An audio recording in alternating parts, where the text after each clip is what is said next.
Well, Jesse, I guess we gotta find some other way to spend our evenings. So there we have it. After the bold move to ban mainstream pornography, some feel that this will only embolden black market porn and encourage people to seek out the more extreme adult content. Oh, jackpot! Absolutely massive win for young men out there. They are now, according to a new study, turning away from degeneracy at rates that we haven't seen in a very, very long time. Now, it's my opinion that they have seen what a degenerate lifestyle has done to their parents, and that's why they are turning more to church and other wholesome activities as opposed to being sitting online and watching, those videos, I'll say. But this new study's really, really awesome. I'm going to get into it after a super quick word from Aura. I mean, if you've ever Googled anything or your name or your address, you see just how scary it is because so much stuff is out there. You could pretty much Google anyone or anything and find all sorts of private information out there. There are sites run by data brokers who collect your personal information and package it and sell it to anyone who wants it. And usually scammers and spammers are the ones who want it. That's why you get all the spam emails and spam phone calls. These guys are printing money, and it's completely legal in America. Brokers are legally required, though, to remove your info if you ask them to, but they make it super hard to do so. I'm actually a paying customer of Aura. I love the software and because it works. Aura identifies data brokers exposing your info and submits opt-out requests on your behalf.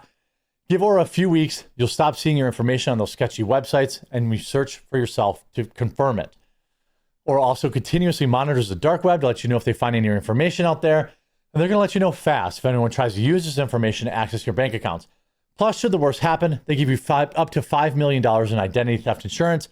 Should the worst case happen, they also have a world-class VPN. So you go to mylinkaura.com/thequartering to try 14 days for free. That will be enough time for Aura to find which data brokers are selling your information and start submitting those opt-out forms. And you'll see results. So aura.com/thequartering. Here's a new study. New survey. Gen Z men are turning against OF.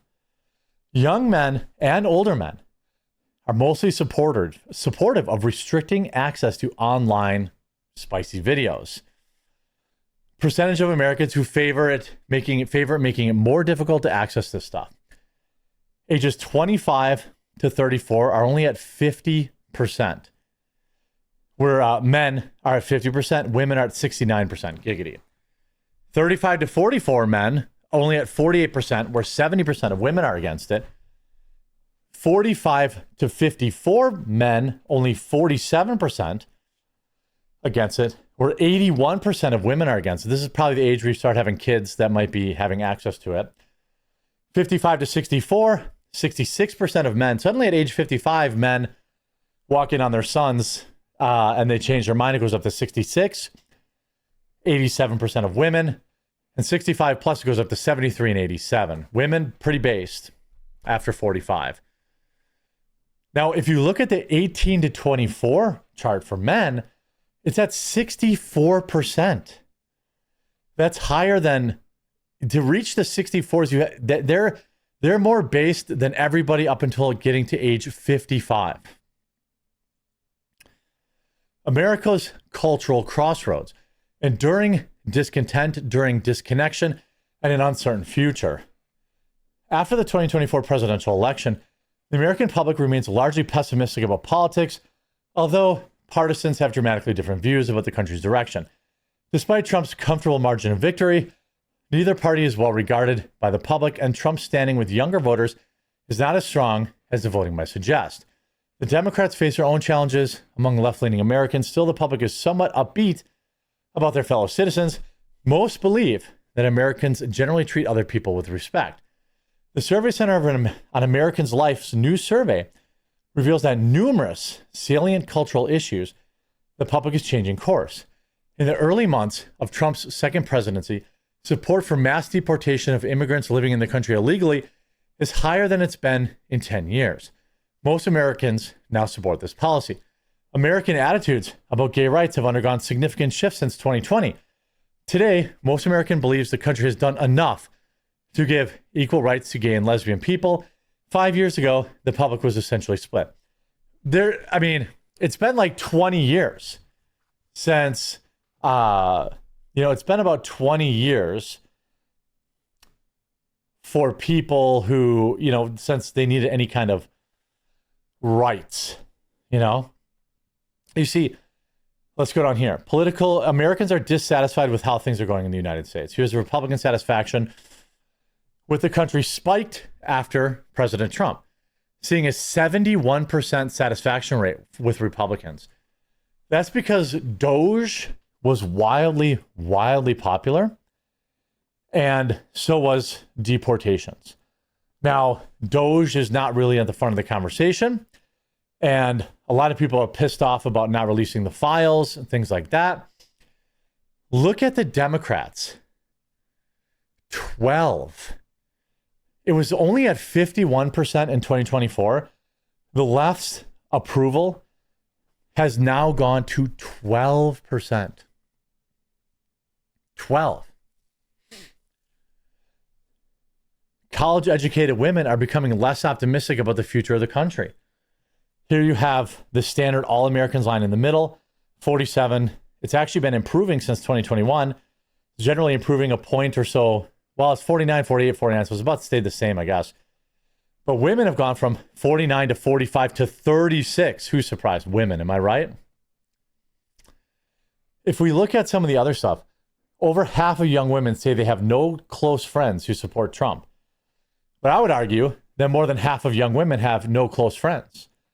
I would also argue that they probably have close friends that support Trump. They just don't tell you.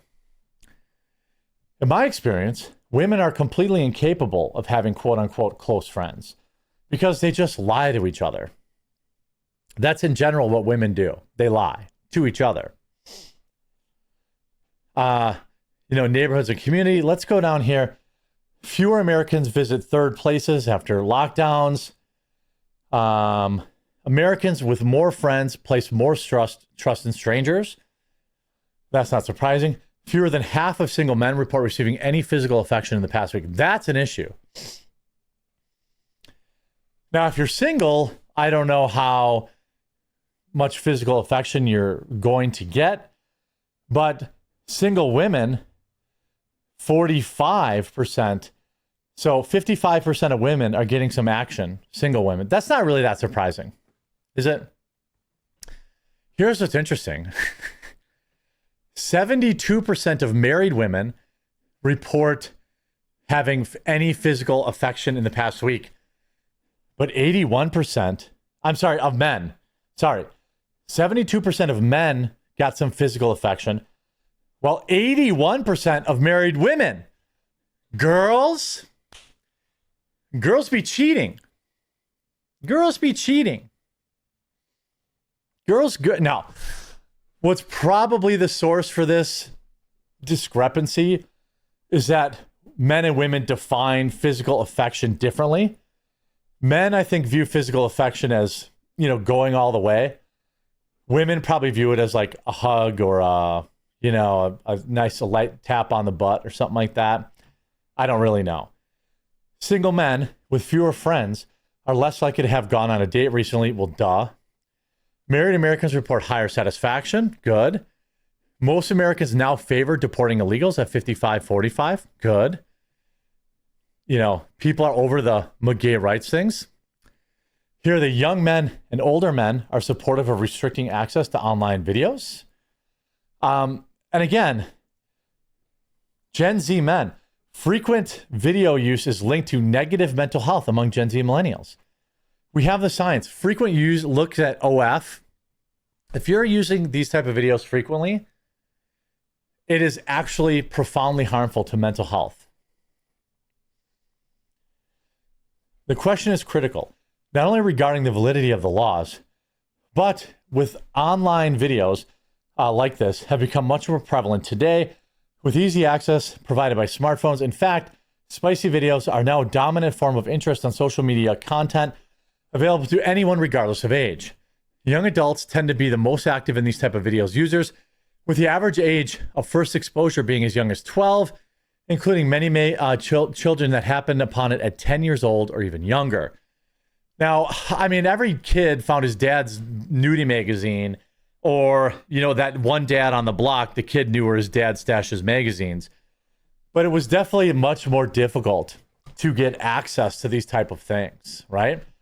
In a new Institute of Family Studies and YouGov survey of 2,000 adults under 40, we found that spicy videos have become a daily part of life for many young adults. The survey defines these type of videos. About 1 in 10 Gen Z and younger millennials report watching these type of videos online at least once a day. This is a narrower definition and time frame than other people use. According to an IFS survey, men are twice as likely as women. That's not surprising. But frequent use leads to depression and loneliness.